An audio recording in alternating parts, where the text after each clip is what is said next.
Hi friends, ఈ వీడియోలో మనం సెంటెన్స్ స్ట్రక్చర్స్ అనగా వాక్య నిర్మాణాల గురించి తెలుసుకుందాం. టైప్స్ ఆఫ్ సెంటెన్సెస్, వాక్యాలలో రకాలు. Assertive sentences, interrogative sentences, imperative sentences, exclamatory sentences, optative sentences అని 5 రకాలుగా సెంటెన్సెస్ ఉంటాయి. మరలా అసర్టివ్ సెంటెన్సెస్లో అఫర్మేటివ్ సెంటెన్సెస్ అంటే పాజిటివ్గాను, నెగటివ్ సెంటెన్సెస్ అంటే నెగిటివ్గాను 2 రకాలుగా ఉంటాయి. Subject plus verb plus extra words కలిగి ఉన్న వాటిని అసర్టివ్ సెంటెన్సెస్ అని అంటారు. తర్వాత ఇంటరాగేటివ్ సెంటెన్స్, దీంట్లో ఎస్ఆర్ నో మరియు డబుల్ టైప్ సెంటెన్స్ 2 రకాలుగా ఉంటాయి. ఎస్ఆర్ నో అంటే హెల్పింగ్ వెర్బ్తో స్టార్ట్ అవుతాయి, plus subject plus and something ఉంటుంది, చివరిలో క్వశ్చన్ మార్క్ ఉండాలి. అదేవిధంగా డబుల్ టైపు ఇంటరాగేటివ్ సెంటెన్స్లు అయితే double words plus helping verb plus subject plus some and so on, చివరిలో క్వశ్చన్ మార్క్ ఉంటాయి. ఇంపరేటివ్ సెంటెన్సెస్లో సబ్జెక్టు ఉండదు, వాడము. ఇక్కడ సబ్జెక్టుగా యూను ఊహిస్తాము. ఎక్స్క్లమేటరీ సెంటెన్సెస్ ఓ, అలాస్, వావ్ అనే ఆశ్చర్యపడే సందర్భాల్లో దీన్ని ఉపయోగించడం జరుగుతుంది. ఆప్టేటివ్ సెంటెన్సెస్ అంటే ప్రేయర్స్ ఆర్ గుడ్ విషెస్ సందర్భంలో ఆప్టేటివ్ సెంటెన్సెస్ని ఉపయోగించడం జరుగుతుంది. ఇప్పుడు ఒక్కొక్క దాని గురించి వివరంగా తెలుసుకుందాం. First, assertive sentence. Subject plus verb plus extra word, దీని యొక్క రూపము రాము గోస్ టు స్కూల్ ఎవ్రీడే. ఇది అఫర్మేటివ్ అంటే పాజిటివ్గా ఉంది కాబట్టి. Ramu does not go to school everyday, ఇక్కడ డస్ నాట్ గో టు అంటే నెగిటివ్ మీనింగ్లో ఉంది కాబట్టి నెగిటివ్ సెంటెన్స్ అవుతుంది. Vimal plays the guitar.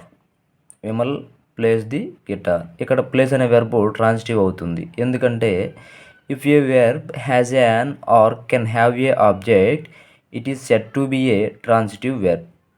Verb అనేది చేసేది అయితే వాక్యంలో ఆబ్జెక్ట్ లేకున్నా వెర్బ్ ట్రాన్సిటివ్ అవుతుంది.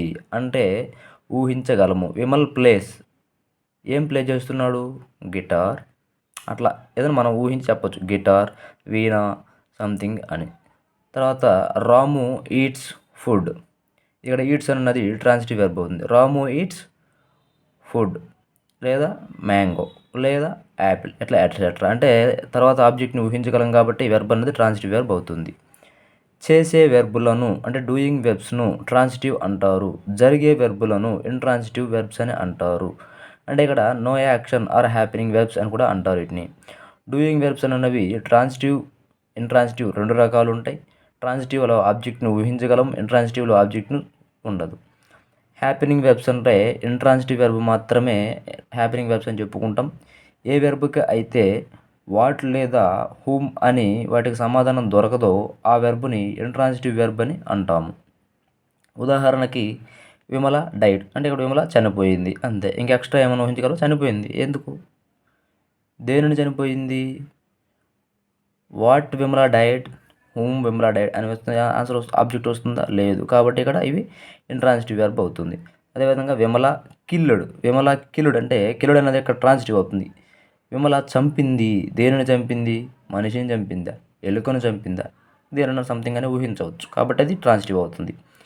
హీ వెంట్, ఇది ఇంట్రాన్సిటివ్ అవుతుంది. అతను వెళ్ళాడు. హూమ్ వెంట్, ఆన్సర్ వస్తుందా? లేదు. వాట్ వెంట్, ఆన్సర్ వస్తుందా? లేదు. కాబట్టి అది ఇంట్రాన్సిటివ్ అవుతుంది.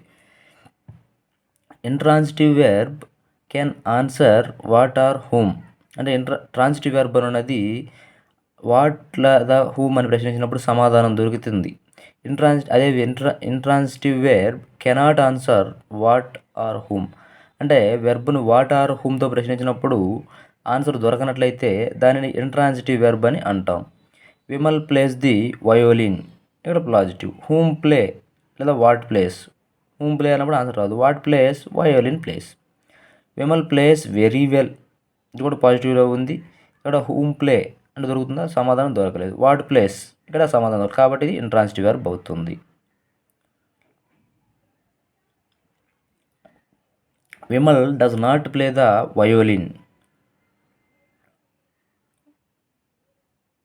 నెగిటివ్ సెంటెన్స్ అనమాట ఇది. Vimal does not play very well, ఇది కూడా నెగిటివ్ సెంటెన్స్ అవుతుంది. ఇక్కడ పైన గమనించినట్లయితే విమల్ ప్లేస్ వెరీ వెల్లో ప్లేస్ కింద ట్రాన్సిటివ్ అని రాసి ఉంది. అది ట్రాన్సిటివ్ కాదు, ఇంట్రాన్సిటివ్ వెర్బ్ అవుతుంది. అది కొంచెం గుర్తించగలరు. ఆ తరువాత ఇంటరాగేటివ్ సెంటెన్సెస్ గురించి తెలుసుకుందాము. ఇంటరాగేటివ్ సెంటెన్సెస్ 2 రకాలుగా ఉంటాయి. ఒకటి yes or no type, 2 double type. Find out the grammatically correct sentence. అక్కడ option a who you are question mark, option b whom you met question mark, option c what he did question mark, d none of the above.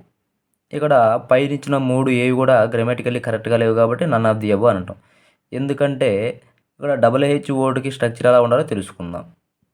Double-H word plus helping verb plus subject plus extra చివరిలో question mark ఉండాలి. అంటే అక్కడ who you are కాకుండా who are you అని question mark ఇచ్చినట్టయితే correct అయ్యేది. Whom you మెట్ కాకుండా whom did you meet అని చివరిలో క్వశ్చన్ మార్క్ ఇచ్చినట్టయితే కరెక్ట్ అయ్యేది. హూమ్ యూ మీట్ అదేవిధంగా వాట్ హీ డిడ్ కాకుండా వాట్ డిడ్ హీ డూ అని ఇచ్చినట్టయితే కరెక్ట్ అయ్యేది. అండ్ ఇక్కడ ఫస్ట్ డబుల్-హెచ్ వర్డ్ ఉండాలి, ఆ తర్వాత హెల్పింగ్ వెర్బ్ ఉండాలి, ఆ తర్వాత సబ్జెక్టు, ఆ తర్వాత సంథింగ్ ఇంకా ఉండొచ్చు, చివరిలో క్వశ్చన్ మార్క్ అనేది ఉండాలి. అప్పుడే ఇంట్రాగేటివ్ సెంటెన్సెస్ అవుతాయి. మెయిన్ వెర్బ్ ఇచ్చినప్పుడు విడగొట్టాలి. మెట్ అని ఇచ్చాడు కాబట్టి అది V2 కాబట్టి did plus V1 did plus మీట్గా విడిపోతుంది. డిడ్ అనేది V2 కాబట్టి దాన్ని డిడ్ ప్లస్ డూ అంటే డిడ్ ప్లస్ V1గా విడగొట్టి. హెల్పింగ్ వెర్బ్ ఇచ్చినట్లయితే వాటిని అలానే రాయాలి. ఆ తర్వాత ఇంపరేటివ్ సెంటెన్సెస్ అనేవి అడ్వైజులు మరియు లేదా ఆర్డర్స్ లేదా కమాండ్స్ లేదా రిక్వెస్ట్ లేదా సో ఆన్ రూపాలలో ఉండే వాటన్నింటిని కూడా ఇంపరేటివ్ సెంటెన్సెస్ అని అంటాము. ఇంపరేటివ్ సెంటెన్సెస్లో సబ్జెక్ట్ అన్నది లోపిస్తుంది. Do not have subjects. అంటే వర్క్ హార్డ్ అని ఇచ్చినా కూడా దాని ముందు యూ అనేది ఉంటుంది. జస్ట్ ఇమాజిన్ యూ అని ఉంటుంది. I advise you that you work hard. Sentence inner meaning అనమాట అది. అదేవిధంగా మనము చెప్పింది ఎదుటివారికి ఉపయోగపడితే అది అడ్వైజ్ అవుతుంది. Please help me, I request you that you help me. Close the window, I order you that you close the window. ఇది కమాండ్ అవుతుంది.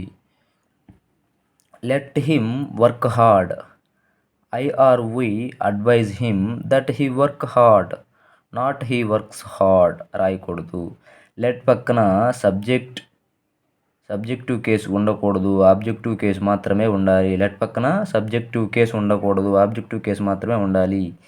లెట్ హీ ఉండకూడదు, లెట్ హిమ్ అనే ఉండాలి. లెట్ షీ అని ఉండకూడదు, లెట్ హర్ అనే ఉండాలి. సెకండ్ పర్సన్ దృష్ట్యా ఇక్కడ సబ్జెక్ట్ యూగా ఊహించుకోవాలి. అంటే ఇంపరేటివ్ సెంటెన్స్లో సెకండ్ పర్సన్ దృష్ట్యా సబ్జెక్టుని యూగా ఊహించుకోవాలి. అదేవిధంగా లెట్ ఉన్నప్పుడు సబ్జెక్టివ్ కేసు ఉండకూడదు, ఆబ్జెక్టివ్ కేసు మాత్రమే ఉండాలి. తర్వాత ఇక్కడ గమనించినట్లయితే do not use V1 + S with third person singular in the following cases. ఈ క్రింద ఇచ్చిన సందర్భాలలో థర్డ్ పర్సన్ సింగులర్ని తర్వాత V1 + USతో కలిపి ఉపయోగించరాదు. అవేంటంటే I are he are etcetera advise and so అని ఇచ్చినప్పుడు థర్డ్ పర్సన్ సింగులర్ని వాడరాదు. అదేవిధంగా ఐ సజెస్ట్ అని ఇచ్చినప్పుడు వాడరాదు. ఐ రిక్వెస్ట్ అని ఇచ్చినప్పుడు వాడరాదు. ఐ ఆర్డర్, అదేవిధంగా it is imperative that, it is necessary that. ఈ సందర్భాలలో థర్డ్ పర్సన్ సింగులర్ని V1 + Sతో యూ కలిపి వాడరాదు. ఉదాహరణకి Mohan ordered me that I take medicines regularly. The doctor advised him that he take medicines regularly, not take medicines regularly. అంటే ఇది అతని regular habit కాదు, ఇప్పటి నుండి చేయాలి. కావున V1 + S అనేది ఉండరాదు, ఓన్లీ V1 మాత్రమే ఉండాలి. The director requested the teacher that he participate in the quiz, not participates. None of the above.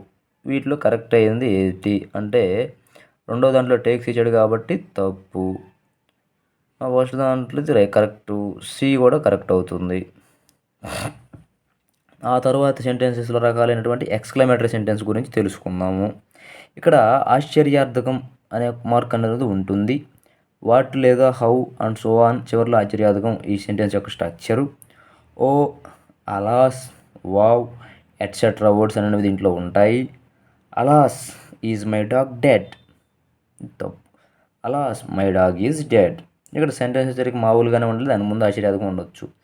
Is my dog dead అన్నప్పుడు అది ఇంటరాగేటివ్ సెంటెన్స్ కిందకి వెళ్తుంది చివరిలో క్వశ్చన్ మార్క్ కనుక పెట్టినట్లయితే. What an intelligent boy you are. ఇది correct.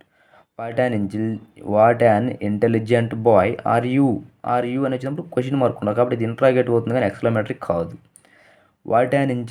What an intelligent bye you, ఇది తప్పే.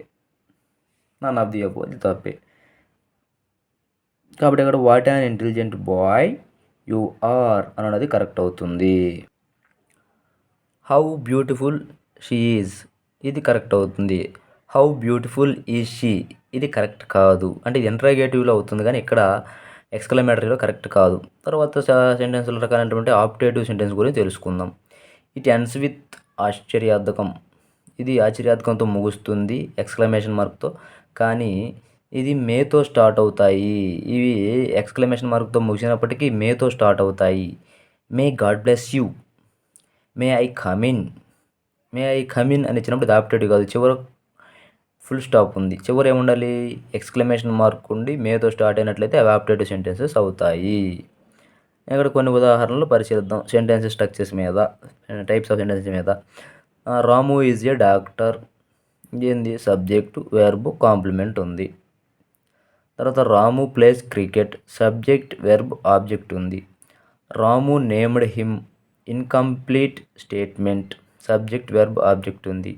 We elected him, incomplete statement, subject, verb, object ఉంది. దే కన్సిడర్డ్ మీ, ఇది కూడా incomplete statement, subject, verb, object ఉంది. రాము గేవ్ మీ, ఇది కూడా incomplete statement, subject, verb, object దీని structure. She offered me, incomplete statement, subject, verb, object ఉంది. అంటే ఇక్కడ ఇన్కంప్లీట్ స్టేట్మెంట్ అని ఎందుకు అంటామంటే రాము నేమ్డ్ హిమ్, రాము అతనికి పేరు పెట్టాడంటే ఏమని చెప్పలేదు కాబట్టి ఇన్కంప్లీట్. వీ ఎలక్టెడ్ హిమ్, మేము ఎన్నుకున్నాము, ఎవరిని తెలియదు కాబట్టి ఇన్కంప్లీట్. దే కన్సిడర్డ్ మీ, వారు నన్ను గుర్తించారు. వారు నన్ను గుర్తించారు ఎలాగా అనేది తెలియదు కాబట్టి ఇన్కంప్లీట్. రాము గేవ్ మీ, రాము నాకు ఇచ్చాడు, ఏమి ఇచ్చాడు తెలియదు కాబట్టి incomplete statement. She offered me, తను ఆఫర్ చేసింది, ఏం ఆఫర్ చేసింది తెలియదు కాబట్టి ఇన్కంప్లీట్ స్టేట్మెంట్ అవుతుంది. తర్వాత linking or stative verbs. Am, is, are, was, were, look, appear, become, సీమ్ల తర్వాత వచ్చేది కాంప్లిమెంట్ అవుతుంది. ఏంటి? Am, is, are, was, were, look, appear, become, సీమ్ల తర్వాత వచ్చేది కాంప్లిమెంట్ అవుతుంది. This book is not necessary, verb complement. Ramu killed Vimal, verb యొక్క ఆబ్జెక్ట్. హీ లుక్స్ హ్యాపీ, వెర్బ్కి complement. Ramu plays cricket in the stadium అన్నది ప్రిపోజిషన్ ఆబ్జెక్ట్ అవుతుంది. క్రికెట్ అన్నది వెర్బ్కి ఆబ్జెక్ట్ అవుతుంది. రాము నేమ్డ్ హిమ్ సన్నీ, ఇక్కడ సన్నీ అన్నది ఆబ్జెక్టివ్ కాంప్లిమెంట్ అవుతుంది. వీ ఎలక్టెడ్ హిమ్ ప్రెసిడెంట్, ఇక్కడ ప్రెసిడెంట్ అన్నది ఆబ్జెక్ట్ కాంప్లిమెంట్ అవుతుంది. దే కన్సిడర్డ్ మీ గ్రేట్, ఇక్కడ గ్రేట్ అన్నది ఆబ్జెక్ట్ కాంప్లిమెంట్ అవుతుంది. రాము గేవ్ మీ ఏ గిఫ్ట్, ఇక్కడ ఏ గిఫ్ట్ అన్నది ఆబ్జెక్టే, మీ అన్నది ఆబ్జెక్టివే. ఇక్కడ డైట్రాన్సిటివ్ వెర్బ్స్ ఉన్నాయి అన్నమాట. ఇక్కడ అంటే హూమ్తో ప్రశ్నించినప్పుడు ఒక ఆబ్జెక్ట్ వస్తుంది, వాటితో ప్రశ్నించినప్పుడు ఇంకొక ఆబ్జెక్ట్ వస్తుంది. She offered me some money, ఇది కూడా డైట్రాన్సిటివ్ వెర్బ్ ఉంది. మీ అన్నది ఒక ఆబ్జెక్టు, సమ్ మనీ అన్నది ఒక ఆబ్జెక్టు. ఓకే, ఇది ఫ్రెండ్స్. ఈ వీడియో కనుక మీకు నచ్చినట్టయితే లైక్ చేయండి, షేర్ చేయండి, సబ్స్క్రైబ్ చేయండి. Thanks for watching this video. Please subscribe.